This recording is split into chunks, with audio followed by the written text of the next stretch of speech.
আজকের সেশনের আলোচ্য বিষয় স্ট্রেস ম্যানেজমেন্ট বা চাপ মোকাবেলা করা। শুরুতেই বলে রাখতে চাই, আলোচনায় সামগ্রিকভাবে চাপ মোকাবেলা নিয়ে আলোচনা করা হবে।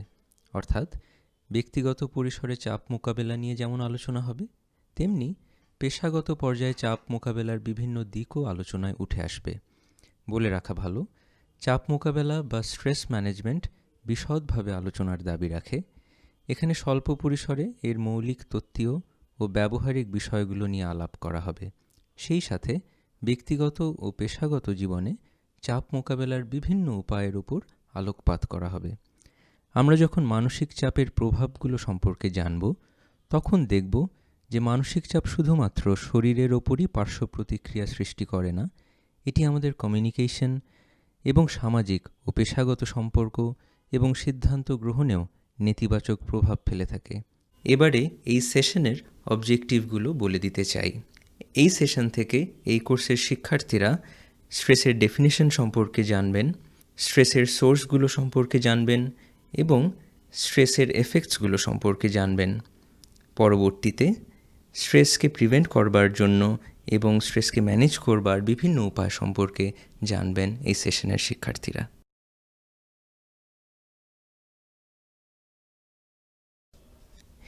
এই স্লাইডটিতে আমরা দেখব স্ট্রেস কেন তৈরি হয়ে থাকে বা একজন মানুষ ঠিক কোন পরিস্থিতিতে স্ট্রেসড ফিল করে। কোনো একটি ঘটনায় কিংবা কোনো একটি পরিস্থিতিতে একজন মানুষের কাছ থেকে নির্দিষ্ট কিছু চাহিদা তৈরি হচ্ছে, ডিমান্ড, এবং সেগুলো পূরণ করবার জন্য সেই মানুষটির মধ্যে কিছু রিসোর্স রয়েছে। কিন্তু যদি এমন হয়ে থাকে ডিমান্ডের চাইতে সেই মানুষটির মধ্যে রিসোর্স কিছু কম আছে, সেক্ষেত্রে সেই মানুষটি স্ট্রেসড ফিল করতে পারে। অপরদিকে এটিও হতে পারে যে একজন মানুষের অনেক গুণ রয়েছে, কিন্তু সেগুলো প্রকাশ করবার পর্যাপ্ত সুযোগ তিনি পাচ্ছেন না, অর্থাৎ তার সম্ভাবনাগুলো প্রকাশিত হতে পারছে না, প্রস্ফুটিত হতে পারছে না। সেক্ষেত্রেও একজন মানুষ স্ট্রেসড ফিল করতে পারেন। আরেকটি বিষয় হলো, এই স্ট্রেসটি রিয়েল হতে পারে অথবা পারসিভড, অর্থাৎ আসলেই হয়তো ডিমান্ড এবং রিসোর্সের মধ্যে একটি ডিসক্রিপেন্সি আছে, যার কারণে একজন মানুষের মধ্যে স্ট্রেস তৈরি হচ্ছে।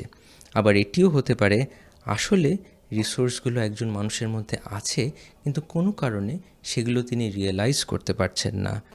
আত্মবিশ্বাসের অভাব, ইনফেরিয়রিটি কমপ্লেক্সের কারণেও কখনো কখনো এমনটি হতে পারে। তখন স্ট্রেসটি হবে পারসিভড, রিয়েল নয়।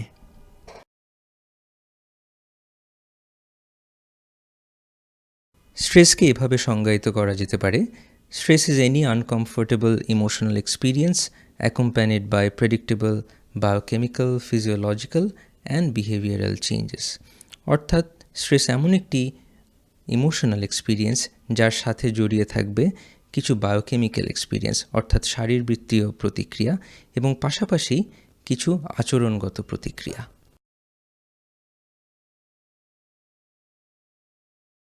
এবারে আমরা যে বিষয়টি নিয়ে জানব সেটি হলো সোর্সেস অফ স্ট্রেস, অর্থাৎ কোথা থেকে স্ট্রেসগুলো তৈরি হচ্ছে। দুভাবে স্ট্রেস তৈরি হচ্ছে, একটি হতে পারে এক্সটার্নাল সোর্স, আর একটি হতে পারে ইন্টারনাল সোর্স। অর্থাৎ বাইরের পারিপার্শ্বিক কারণে স্ট্রেস তৈরি হতে পারে, অথবা আমাদের ভেতরকার কোনো কারণে স্ট্রেস তৈরি হয়ে থাকতে পারে।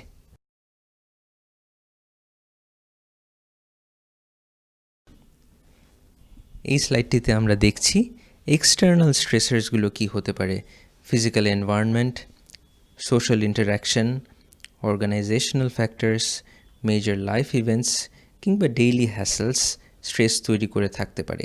আমাদের পারিপার্শ্বিক পরিবেশ, মানুষের সাথে আমাদের সম্পর্ক ও যোগাযোগ, কর্মক্ষেত্রের স্ট্রেস, গুরুত্বপূর্ণ জীবনের অভিজ্ঞতা এবং প্রতিদিনকার যে হ্যাসেলগুলো, ট্রাফিক জ্যাম বা কাজের চাপ ইত্যাকার বিষয়গুলিও স্ট্রেস তৈরি করে থাকতে পারে।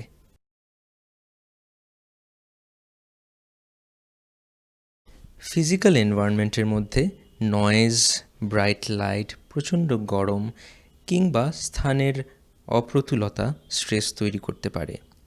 সোশ্যাল ইন্টারাকশনের মধ্যে কারো রুডনেস বা কেউ কোনো কিছু চাপিয়ে দেওয়ার চেষ্টা করছে, অন্যদের অ্যাগ্রেসিভনেস এবং বুলিংয়ের শিকার হলে বা টিজিংয়ের শিকার হলে স্ট্রেস তৈরি হতে পারে।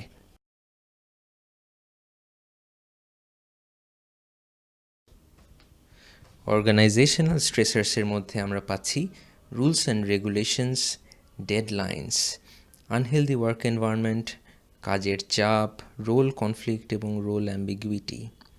মেজর লাইফ ইভেন্টসের মধ্যে নতুন সন্তান, কাছের কারো প্রস্থান, নতুন সন্তানের জন্মগ্রহণ, কাছের মানুষকে হারানো, টার্মিনেশন ফ্রম জবে প্রমোশন, রিটায়ারমেন্ট, ম্যারিটাল স্ট্যাটাসের পরিবর্তনও স্ট্রেস তৈরি করে থাকতে পারে।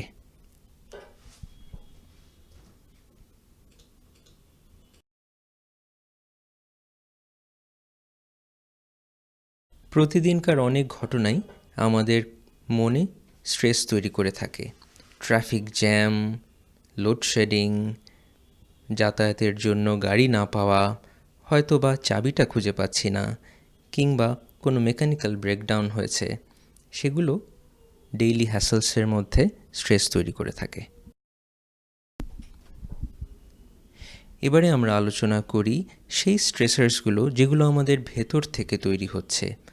আমরা আমাদের লাইফ নিয়ে যে সিদ্ধান্তগুলো গ্রহণ করছি, আমরা আমাদের নিজেদের সাথে যেভাবে কথা বলছি, আমাদের মনের মধ্যে আমরা যে মাইন্ড ট্র্যাপগুলো তৈরি করছি, কিংবা আমাদের পার্সোনালি ট্রেটসগুলো আমাদের মধ্যে কীরকম স্ট্রেস তৈরি করছে বা করতে পারে, সেগুলো আমরা একটু আলোচনা করি। আমার যদি প্রচুর পরিমাণে ক্যাফেন ইনটেকের অভ্যাস থাকে, আমার যদি ঘুম কম হয় কিংবা অতিরিক্ত ঘুম হয়, আমার শিডিউল যদি ওভারলোডেড থাকে অনেক কাজে, তাহলে আমার মধ্যে স্ট্রেস তৈরি হতে পারে এবং এগুলো আমার লাইফস্টাইল চয়েসের মধ্যে পড়ছে। নেগেটিভ সেলফ টকের মধ্যে পড়ছে পেসিমিস্টিক থিঙ্কিং। হতাশাজনক কথা যদি আমি নিজের সাথে বলি, নিজেকে অনেক বেশি ক্রিটিসাইজ করি, নেতিবাচক কথা বলি বা সব কিছু নিয়ে অতিরিক্ত চিন্তা করি, তাহলেও স্ট্রেস তৈরি হতে পারে।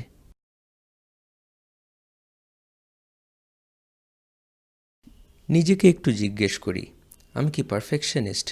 সব কাজ একদম টিপটপ হওয়া চাই? নাকি আমি ওয়ার্কোহলিক, কাজ ছাড়া আমি থাকতেই পারছি না? নাকি আমি সব কিছুর মধ্যে খুব তাড়াহুড়ো করছি? আমার এই ধরনের পার্সোনালিটি ট্রেটসও আমার মধ্যে স্ট্রেস তৈরি করতে পারে। কিংবা আমি নিজের কাছে যা এক্সপেক্ট করছি সেটি কতটা রিয়ালিস্টিক? খুব পার্সোনালি নিয়ে নিচ্ছি কি আমি সব কিছু? আমি কি মনে করছি আমি হয় পারবো নয়তো পারবো না? সব কিছুকে একটি বাড়িয়ে চিন্তা করছি, নাকি খুব রিজিডলি চিন্তা করছি? এই মাইন্ড ট্র্যাপগুলো স্ট্রেস তৈরি করতে পারে।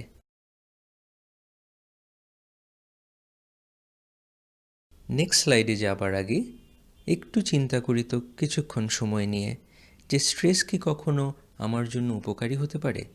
স্ট্রেসের কি কোনো ইতিবাচক দিক থাকতে পারে?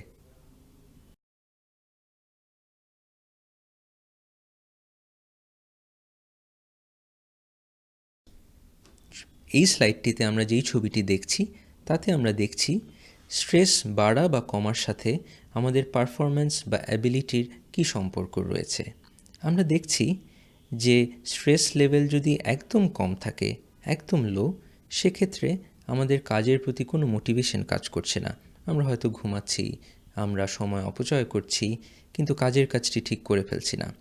স্ট্রেস যখন মিডিয়াম লেভেলে আছে, আমরা দেখছি আস্তে আস্তে আমাদের অ্যালার্টনেস বাড়ছে এবং একটা অপটিমাল স্টেজে গিয়ে আমরা কাজ করছি এবং আমাদের প্রতিভা অনুযায়ী, আমাদের সম্ভাবনা অনুযায়ী আমরা বাঁচছি এবং আমাদের দৈনন্দিন কাজগুলো করতে পারছি। কিন্তু স্ট্রেস যখন বাড়ছে এবং ধীরে ধীরে নানা ধরনের অ্যাংজাইটি তৈরি হচ্ছে আমাদের মধ্যে, আমরা আস্তে আস্তে ডিসঅর্গানাইজড হয়ে পড়ছি। আমাদের স্ট্রেসের প্রতিক্রিয়াগুলো আমরা প্রকাশ করছি, মানসিক এবং শারীরিক নেতিবাচক প্রভাবগুলো দ্বারা আমরা প্রভাবিত হয়ে স্ট্রেসড হয়ে পড়ছি এবং হাই স্ট্রেস যখন আমাদের মধ্যে দেখা দিচ্ছে, তখন আমরা সেটার সাথে কোপ করতে স্ট্রাগল করছি এবং আমাদের পারফরমেন্স তখন ক্ষতিগ্রস্ত হচ্ছে।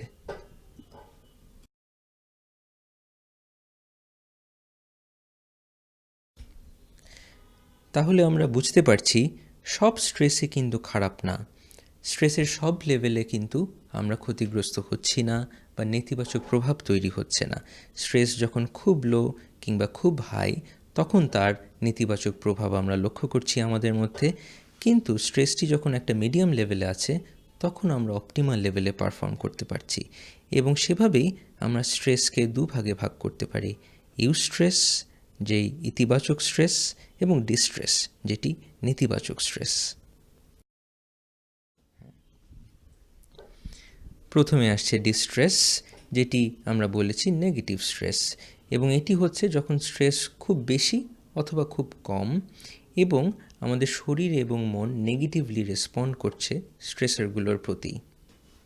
ইউস্ট্রেসের ক্ষেত্রে আমরা দেখছি স্ট্রেসের একটি ইতিবাচক প্রভাবও রয়েছে, অর্থাৎ স্ট্রেস এমন একটি পর্যায়ে আছে যেটি আমাকে কাজ করতে মোটিভেট করছে, আমার পারফরমেন্সকে ইতিবাচকভাবে প্রভাবিত করছে। আমি হয়তো চ্যালেঞ্জড ফিল করছি, কিন্তু এই স্ট্রেসটি আমার জন্য একটি সম্ভাবনার দুয়ারও খুলে দিচ্ছে, অর্থাৎ আমরা এমন কিছু করছি এ পর্যায়ে এসে যেটি আমার জন্য মিনিংফুল এবং আমি কাজ করে আনন্দ পাচ্ছি।